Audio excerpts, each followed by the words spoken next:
ম্যাচিউরিটির কথা বলছি, আপনাদের ম্যাচিউরিটি হয়ে গেলে তারপর বিয়েতে যান। তার আগে রিজিকের সোর্সে আসেন, পড়াশোনা শেষ করে ফেলেন। সৌন্দর্য দেখবেন না তা না, সৌন্দর্য দেখবেন কারণ আপনি যে মানুষটার সাথে সারা জীবন থাকবেন সে যদি সুন্দর হয় এতে আপনার মনের মধ্যে একটা প্রফুল্লতা কাজ করবে এবং অন্য নারীর প্রতি আপনার আসক্তি কমে যাবে। রিজিকের ব্যবস্থা করার পরে গিয়ে আপনি ইনশাআল্লাহ তাআলা একটা দিনদার মেয়ে দেখে বিয়ে করেন। মনে করেন এমন একটা মেয়ে নিয়ে আসলেন যে মেয়ে কখনো কফি শপে বসে কফি খায়নি, কথা বলছে, ফ্রাইড রাইস, চিকেন ফ্রাই কি, থাই স্যুপ কি এরা জানে না। কারণ বিয়ের পরে যদি আপনি ওকে নিয়ে ওখানে যান তো সে আপনাকে রাত্রেবেলা ঝগড়াও করতে পারে, এত টাকা খরচ করা কি দরকার ছিল। তো পরিবেশ একটা ফ্যাক্ট। পড়াশোনা যা করার বিয়ের আগে করে ফেলেন, কারণ বিয়ের পরে স্টুডেন্ট লাইফে আপনি যেমন করে পড়াশোনা করছেন এভাবে পড়াশোনা করার সৌভাগ্য নাও হতে পারে। তখন ব্যস্ততা আসবে, দায়িত্ব বাড়বে, রিজিকের টেনশন থাকবে, একটা চাপ থাকবে, অলওয়েজ একটা মানসিক চাপ থাকবে। পড়াশোনার জন্য একটা সুস্থ এবং দুশ্চিন্তামুক্ত মাথা দরকার, যেটা আপনাদের এখন আছে। ইসলামের বেসিক সব পড়াশোনা, আকিদা, হাদিস, সিরাত, তারপর ইসলামের ইতিহাস, কোরআন, তাফসির, এগুলো এখনই পড়ে ফেলেন।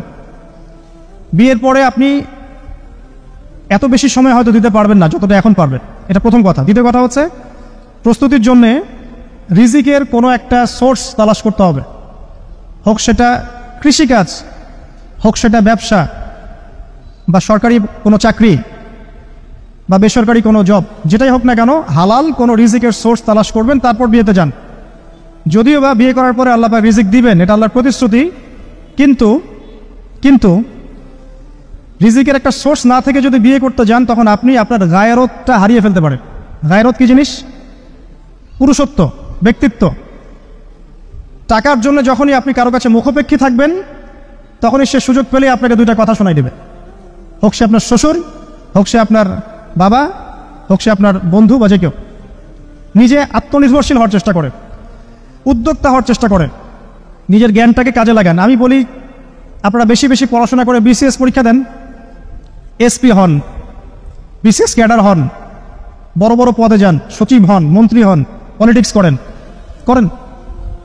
যত বেশি সৎ মানুষরা উপরে যাবে তত বেশি দুর্নীতি কমবে, আর উপরের লেভেল থেকে যত বেশি সৎ মানুষ নেমে যাবে আর অসৎরা সেখানকার জায়গা দখল করবে, দুর্নীতি কমবে না, বাড়তেই থাকবে। বাংলাদেশের জনগণ তাদের নিজস্ব যে অর্থ সম্পদ আছে আল্লাহর প্রদত্ত, এগুলো দিয়ে চলতে সক্ষম, শতভাগ সক্ষম ইনশাআল্লাহ। সামনে এই যে বন্যাগুলো হয়ে গেছে, এই বন্যার সময় কি বাইরের দেশ থেকে আমেরিকা, রাশিয়ার আমাদেরকে ত্রাণ পাঠিয়েছিল? কাদের টাকা থেকে ত্রাণ এসেছে? আমাদের টাকা থেকে ত্রাণ এসেছে। আমাদের সমস্যা আমরা মেটাতে পারি নাই। প্রত্যেক বছর যাকাত চালু করে দেন, দেখবেন যে এই যে গ্যাসের সমস্যা, বিদ্যুতের সমস্যা, এই যে লোডশেডিং হচ্ছে, এবং উচ্চ পর্যায় থেকে এখন বলাই হচ্ছে যে আমরা ভর্তুকি দিয়ে চালাচ্ছি।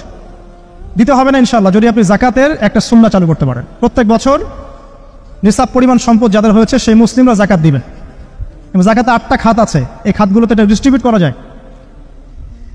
তো আরেকটা দুটো কাজ করলেই সম্ভব, দুটো কাজ করলে সব পসিবল ইনশাআল্লাহ। একটা হচ্ছে যাকাত চালু করে দেয়া। আমার ক্ষুদ্র জ্ঞান আমি বলছি, এর চেয়ে বড় বড় যারা জ্ঞানী আছেন তারা আরও ভালো বুঝবেন। যাকাত যদি চালু করতে পারি আমরা, নিজেদের অর্থ দিয়ে আমরা চলতে পারবো ইনশাআল্লাহ তাআলা। অর্থটা ঘুরতে থাকবে, ধনী থেকে গরিব, গরিব থেকে আবার ধনী, ঘুরতে থাকবে। আরেকটা হচ্ছে দুর্নীতি কমাতে হবে। এই দুটো যদি ঠিক করা যায় ইনশাআল্লাহ দেখবেন যে আমাদের অর্থনৈতিক যে সমস্যাগুলো আছে ওগুলো থাকবে না ইনশাআল্লাহ। তো যেটা বলছিলাম, আপনারা বেশি বেশি উপরের লেভেলে যাওয়ার চেষ্টা করেন, বেশি করে পড়াশোনা করেন, ভালো রেজাল্ট করেন। দিনের বুঝ আসার পরে অনেককে দেখি একদম বইপত্র ছেড়ে দিয়ে একদম এখানে চলে আসলেন। এটা করতে যাচ্ছেন কি জন্য? আপনি সবাই কি আলেম হতে পারবে? সবাই কি মুফতি তকি ওসমানী হতে পারবে? পারবে? এক শ্রেণীর মানুষ আলেম হবে, এক শ্রেণীর মানুষ সেনাবাহিনীতে থাকবে, এক শ্রেণীর মানুষ ওই নিরাপত্তা বাহিনীতে কাজ করবে, এক শ্রেণীর মানুষ দেখবেন দেশের সীমান্ত রক্ষা করছে, এক শ্রেণীর মানুষ পলিটিক্স করবে। শ্রেণী আছে, সবাইকে তো এক জায়গায় আসতে হবে না। এক একজনের দায়িত্ব এক এক রকম। আপনারা পড়াশোনা করে ভালো ভালো চাকরি করেন, গভর্নমেন্ট জবে যান, বেসরকারি বড় পোস্টে যান, এখন আপনাদের বয়স আছে। রিজিকের ব্যবস্থা করার পরে গিয়ে আপনি ইনশাআল্লাহ তাআলা একটা দিনদার মেয়ে দেখে বিয়ে করেন। আর দিনদারিতা আমি আবার বলছি যে শুধু বাহ্যিক বোরখা দেখলেই বোঝা যাবে না যে মেয়েটা দিনদার, ঠিক আছে? এর জন্য প্রথমত আল্লাহর কাছে দোয়া করা জরুরি। মেয়ের বংশ সম্পর্কে খবর নেবেন, মেয়ের মা, মেয়ের বাবা, মেয়ের দাদা, নানা, নানি কেমন ছিল, বংশ কেমন ছিল আর কি। হ্যাঁ, হতে পারে একটা খারাপ বংশ থেকেও একটা ভালো মেয়ে আসতে পারে। ন্যাচারালি একটা বংশের একটা কি থাকে, একটা প্রভাব তো থাকেই, একটা পরিবেশের প্রভাব থাকে না, থাকে। মনে করেন এমন একটা মেয়ে নিয়ে আসলেন যে মেয়ে কখনো কফি শপে বসে কফি খায়নি, কথার কথা বলছে, ফ্যামিলিগতভাবে তারা কখনো কফি শপে বসে খায় নাই, ফ্রাইড রাইস, চিকেন ফ্রাই কি, থাই স্যুপ কি এরা জানে না। কারণ বিয়ের পরে যদি আপনি ওকে নিয়ে ওখানে যান তো সে আপনাকে রাত্রেবেলা ঝগড়াও করতে পারে, এত টাকা খরচ করা কি দরকার ছিল। তো পরিবেশ একটা ফ্যাক্ট। তো আপনি মেয়ের বংশ দেখবেন, আর এই যে বাহ্যিক সৌন্দর্য দেখবেন না তা না, সৌন্দর্য দেখবেন কারণ আপনি যে মানুষটার সাথে সারা জীবন থাকবেন সে যদি সুন্দর হয় এতে আপনার মনের মধ্যে একটা প্রফুল্লতা কাজ করবে এবং অন্য নারীর প্রতি আপনার আসক্তি কমে যাবে। কিন্তু সৌন্দর্যটা মূল উপাদান নয়, তার দিনদারিতা মূল উপাদান। যদি দিনদারিতা থাকে, আকীদা ঠিক থাকে, আমল ভালো, মাশাআল্লাহ, ফরজ ওয়াজিব মেনে চলে, খাস পর্দা করে, আপনি বাকি বিষয়গুলোকে গৌণ রেখে এটাকে মুখ্য রাখেন। এগুলো মূল প্রস্তুতি। আরেকটা প্রস্তুতি বললে অনেক বলা যায়। একটা বলছি যে আপনি নিজে পবিত্র থাকার চেষ্টা করেন, আল্লাহ পাক আপনাকে পবিত্র স্ত্রী দিবেন ইনশাআল্লাহ। আপনি যদি অপবিত্র হয়ে যান, মনে রাখবেন আল্লাহ পাক কিন্তু আহকামুল হাকিমিন, বিচারক, আল্লাহ পাক সেরা বিচারক।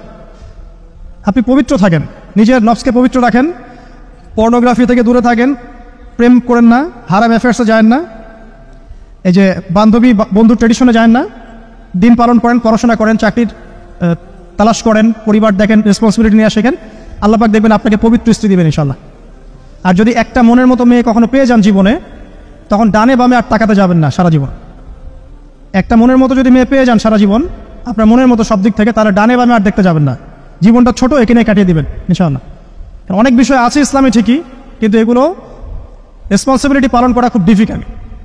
ঠিক আছে, আল্লাহ পাক আমাদেরকে বোঝার তৌফিক দান করুন, আমিন। যুবকদের বিয়ের সঠিক বয়স কত?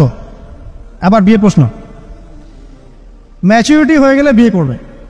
ম্যাচুরিটি অনেকের 30 বছরেও হয় না। হ্যাঁ, এখনকার যুগের পোলাপাইন 25 বছরেও হয় না। 25 বছরের যুবক দেখেন টিকটক নিয়ে ঘুরে বেড়াচ্ছে। ওর কোনো ম্যাচুরিটি আছে? জগৎ, দেশ, বিশ্ব, রাজনীতি, অর্থনীতি, কোনো ম্যাচুরিটি আছে? পরিবার, কিছুই না। ওর কাছে জীবনটা একটা মজা, ফান। অথচ ওর মতো বয়সে তারেক বিন জিয়াদ, মোহাম্মদ বিন কাসিম, তারা বড় বড় জায়গা জয় করেছিল। হ্যাঁ, আমাদের এখন যে পলিটিশিয়ানরা আছেন তাদের অনেকেই 25 বছর বয়সে অনেক বড় বড় জায়গায় গিয়েছে। তাদের হিস্ট্রি পড়ে দেখেন, জীবনী পড়ে দেখেন। এখনকার জেনারেশন 25 বছর বয়সে কী করে দেখেন? গার্লফ্রেন্ড, টিকটক, ইউটিউব, ফেসবুকিং, এই যে হয়তো কিছু গেমস, স্পোর্টস, হ্যাঁ, অথবা এই যে মিউজিক্যাল ইনস্ট্রুমেন্ট, এগুলোই তো। আপনি দেখান রিয়েল, আমরা যেটা কথা বলি যুবকরা আগামীর ভবিষ্যৎ, আসলে দেখেন না কি ভবিষ্যৎ আমরা জন্ম দিচ্ছি। দেখেন একটু কোন প্রজন্ম জন্ম দিচ্ছে। আমাদের যে বাপ দাদারা, যাদের হাতে দেশটা স্বাধীন হয়েছে, এই প্রজন্মটা কি সেই প্রজন্ম এই যে এখন যেটা আছে? এরা পারবে এটা করতে? তো আমাদের ম্যাচুরিটির কথা বলছি। আপনাদের ম্যাচুরিটি হয়ে গেলে তারপর বিয়েতে যান, তার আগে রিজিকের সোর্সে আসেন, পড়াশোনা